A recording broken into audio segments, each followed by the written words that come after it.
Hey, Jilly, so nice to meet you. I'm so glad that you're here. I'm really excited to start talking about body vodka and to learn a little bit more about your thoughts on mindful drinking in general and just, get to know you. But yeah, just really glad to have you here. It's nice to meet you. Thank you. Thank you so much for having me. Very excited to chat about this topic.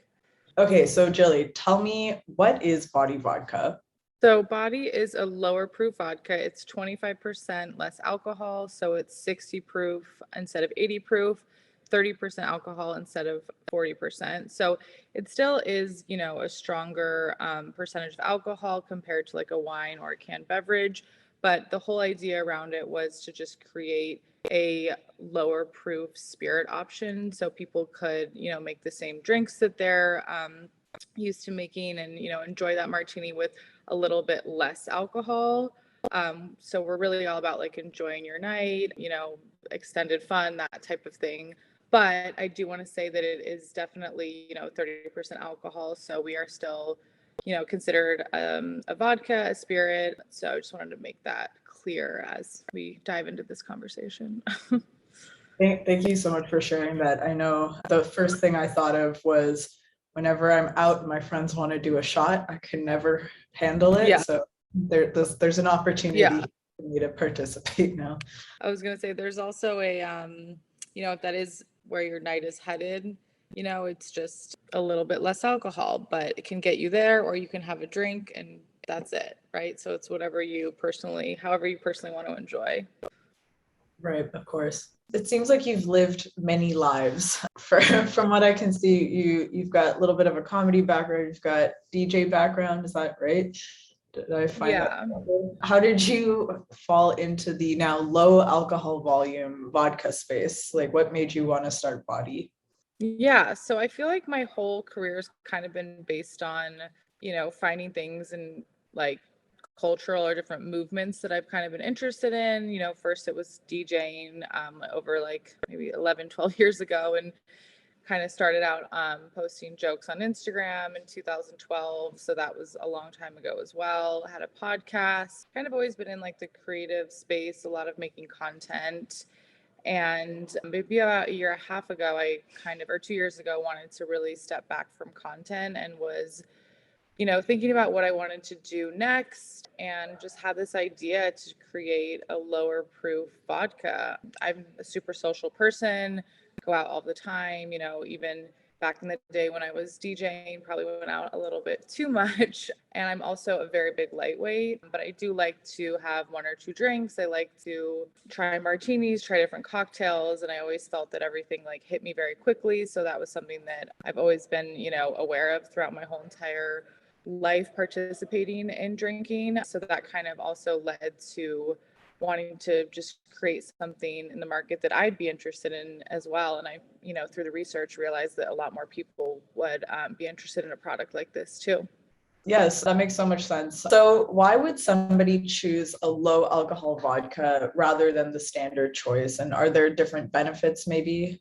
Okay, so basically, I would say that people, when they want to drink a little bit less or want something not as strong, they're usually choosing a wine, which is around 11 to 13%, or like a canned beverage, which is around 8%, or a beer, even, right? So I think, someone that wants to drink a little bit less, but still wants to have a martini or wants to have a highball or a traditional drink that's usually made with vodka or a spirit, that's kind of, the person that we would think would want to drink our product, right? And, we weren't really interested in changing like the behavior of the consumer per se, but just offering them like a lower proof option so they could experience the same drink. No, that makes sense. And I guess for some people, at least like I know if I'm out with friends, I want to continue drinking even though I shouldn't. And it's really just a matter of the habit. So having Yeah. a lower proof option where, you might still have like a little slightly higher quantity of drinks, but you're balancing it out. That seems like a nice alternative or like somewhere in the middle alternative from necessarily jumping into a non-alcoholic option altogether. Definitely. And I think that people like maybe aren't as interested in, getting as drunk, but they want to have one or two drinks, right? So I think that's also something that we think about a lot. And then, even like the same thing for like my use cases, like I'll be at a concert, right? And it's a few hours long and I probably want to have maybe 2 drinks, but I definitely don't want like the, as intensive feeling as having 2 drinks, right? So I think there's a lot of different use cases for our product. But really the brand is all about like moderation, enjoying your night, just being like thoughtful, with your choices. That's, all the things that we talk about.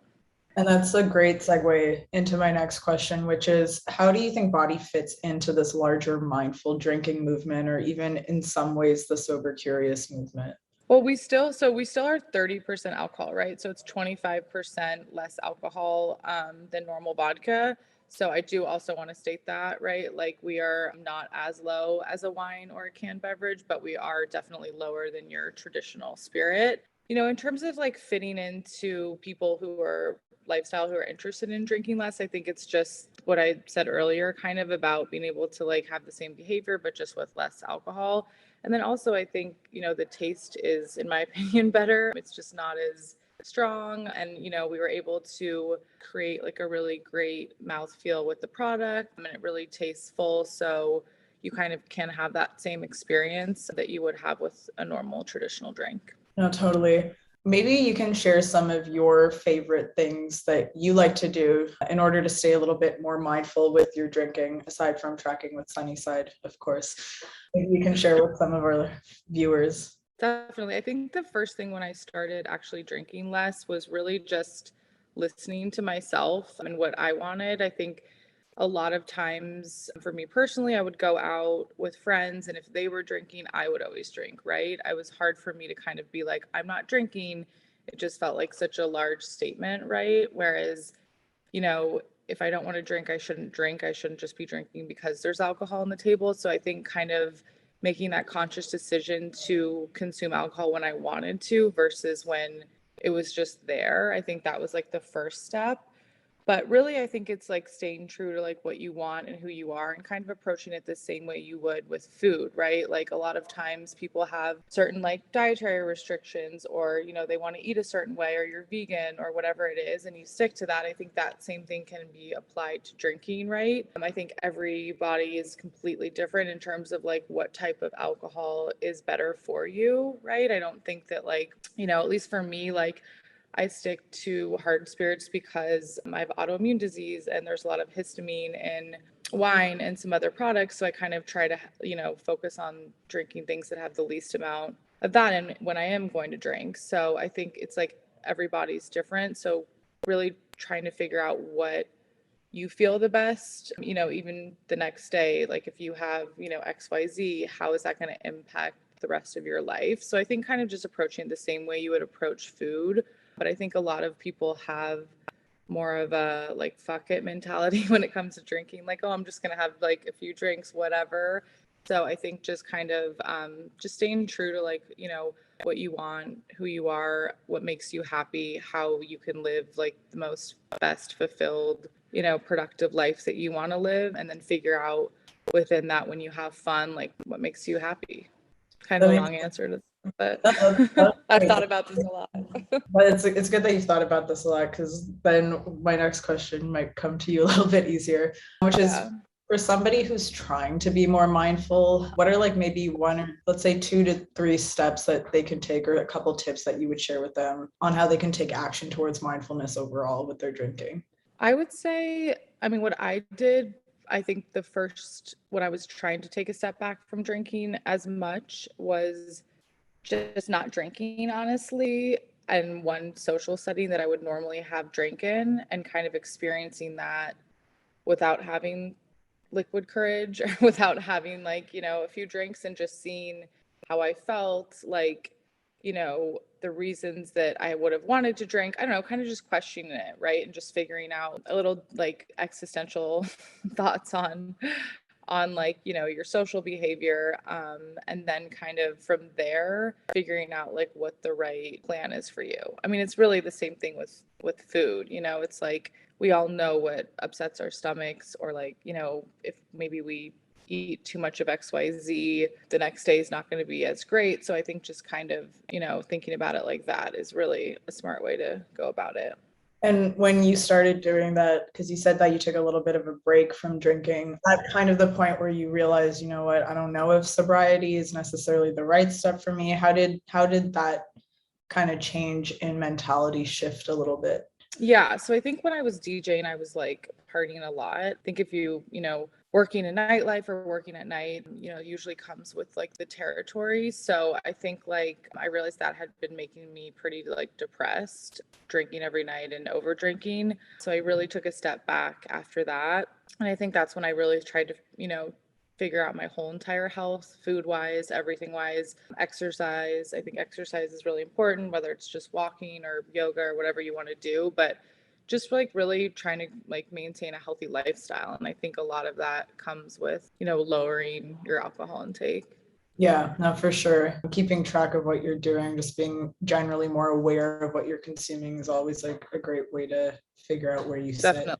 During the beginning of the pandemic, I didn't really drink very much. And that kind of was like, maybe I can drink even less. Like, I think for me, my drinking habits have just continually, decreased as I've gotten older. Like before, even when I went out to dinner, I would always have 2 drinks. And now it's 1 drink unless it's body, then I can have 2. But I kind of just, just overall in my life, I'm just interested in enjoying it.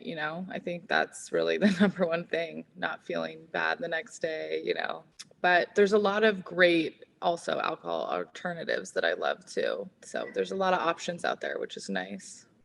Yeah, but another, again, a great segue to the next question, which is maybe you can share, just kind of to wrap things up, what is your favorite alcoholic drink and your favorite non-alcoholic beverage? So I have a lot of that. I would say my favorite alcoholic drink is a martini. I love a martini. I'm very much a martini girl, but that's really great because it's even better with body because it's just less alcohol and I don't have to get as drunk. Because if I normally had 1 martini, I would be drunk after the first one. So love that. And then for non-alcohol, there's so many that I'm going to list more than one, but I love Gia. I like a brand Ruby. I love Spindrift. If I'm out, I usually get a bitters and soda if I, after my first drink or second drink, or if I'm not drinking, love a bitters and soda. I like this company, Avec. They have really good cocktails, Betty Buzz. There's a lot of options, especially even if you're going to the sodas, you have like Olipop and Poppy that are great too. So I think there's like a lot of cool options out there. But yeah, I'm gonna have to follow up with you after this and get a big list from you. I'm a big beverage girl. If you like, literally, I have another ginger over here. So I'm guessing that behind the screen, there's just like a wall of cans lined up there. Yes, there's a wall of cans and a wall of body.